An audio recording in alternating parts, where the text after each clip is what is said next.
Good evening दोस्तों। आज देखेंगे जिस तरीके से कल की वीडियो में हमने चर्चा की थी कि देश चलाने के लिए संसद का निर्माण किया जाता है। देश चलाने के लिए संसद की ज़रूरत होती है और संसद में दो सदन होते हैं। एक सदन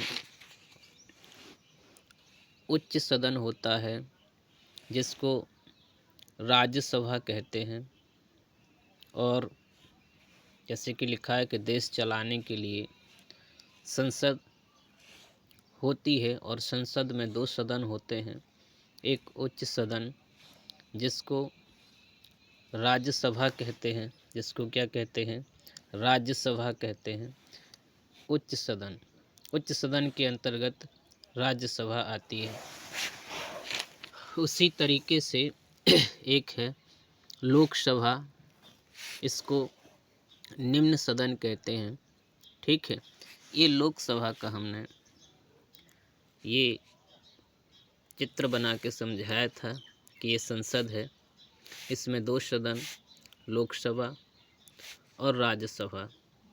ठीक है, तो जिस प्रकार से देश को चलाने के लिए संसद होती है, ठीक उसी प्रकार से राज्य को चलाने के लिए, किसको चलाने के लिए, राज्य को चलाने के लिए विधानमंडल होती है। क्या होती है? विधानमंडल। राज्य को चलाने के लिए विधानमंडल होती है।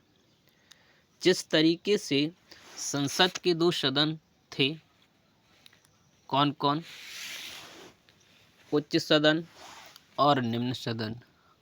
उच्च सदन को राज्यसभा कहा गया और निम्न सदन को लोकसभा कहा गया। ठीक उसी प्रकार से विधानमंडल के भी दो भाग हैं। इसके भी दो भाग होते हैं। नंबर एक विधानसभा, क्या है? विधानसभा। और दूसरा विधान परिषद। विधानमंडल के भी दो भाग होते हैं। कितने भाग होते हैं? दो भाग होते हैं। नंबर एक विधानसभा और विधान परिषद।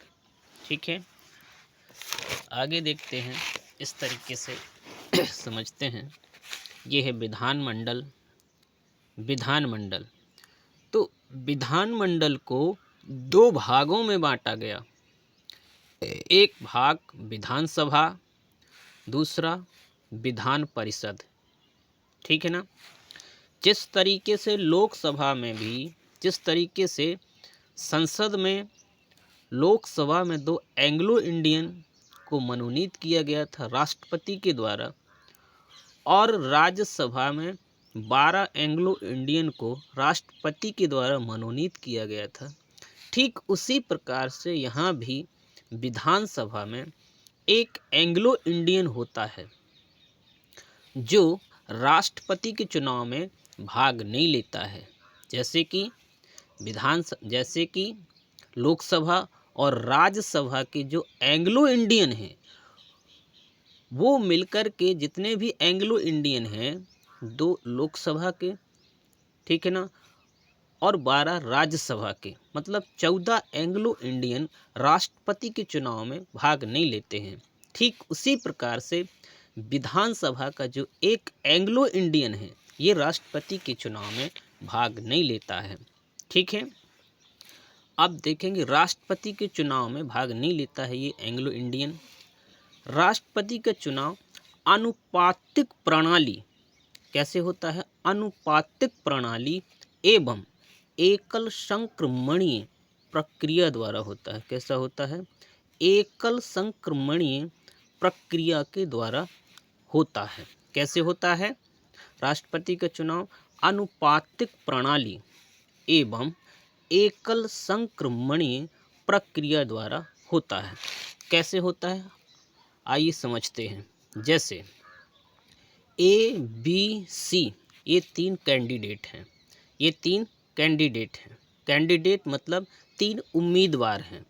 ये 3 राष्ट्रपति के उम्मीदवार खड़े हुए हैं, ठीक है, A, B, C। और राष्ट्रपति के चुनाव में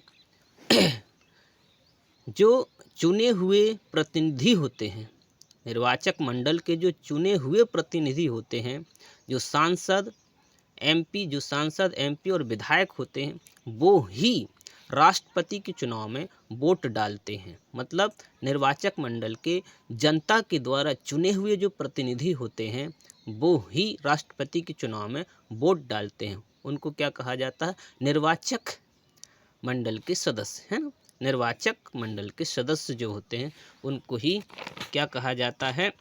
निर्वाचक मंडल के द्वारा होता है। जो निर्वाचक मंडल के सदस्य होते हैं वो ही राष्ट्रपति के चुनाव में वोट डालते हैं। तो यहाँ पर 3 उम्मीदवार खड़े हुए हैं, तो कैसे चुनाव होता है? अनुपातिक प्रणाली एवं एकल संक्रमणीय प्रक्रिया के द्वारा राष्ट्रपति का चुनाव होता है। तो आइए समझते हैं। यहाँ पर 3 उम्मीदवार खड़े हैं, एक A, B और C उम्मीदवार।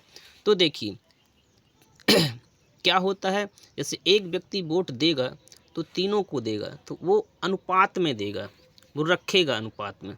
क्या किया उसने? A को 3 में रखा, A को 3 में, A को 3 में, B को 1 में और C को 2 में, ठीक है। दूसरा आया, उसने A को 1 में रखा, B को 2 में रखा और C को 3 में रखा। तीसरा आया, उसने A को 1 में रखा, B को 2 में रखा और C को 3 में रखा, ठीक है। चौथा आया तो चौथे ने क्या किया? A को 3 में रखा, ठीक है ना, B को 1 में रखा और C को क्या किया उसने? 2 में रखा। क्या रखा? C को 2 में। पाँचवा आया तो पाँचवें ने क्या किया? A को 2 में रखा, ठीक है ना, B को 1 में रखा, ठीक है, और C को 3 में रखा। फिर छठवां आया, उसने क्या किया? A को 1 में रखा, ठीक है ना, A को 1 में रखा, 1 अनुपात में, ठीक है ना, B को 3 अनुपात में, ठीक है ना, और C को 2 में रखा। मतलब ये वोटिंग का सिस्टम है कि किस तरीके से निर्वाचक मंडल अनुपातक प्रणाली के आधार पर वोटिंग करते हैं, ठीक है।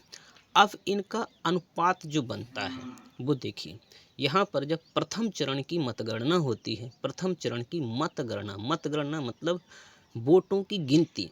जब प्रथम चरण की वोटों की गिनती होती है तो किस तरीके से होती है प्रथम चरण की?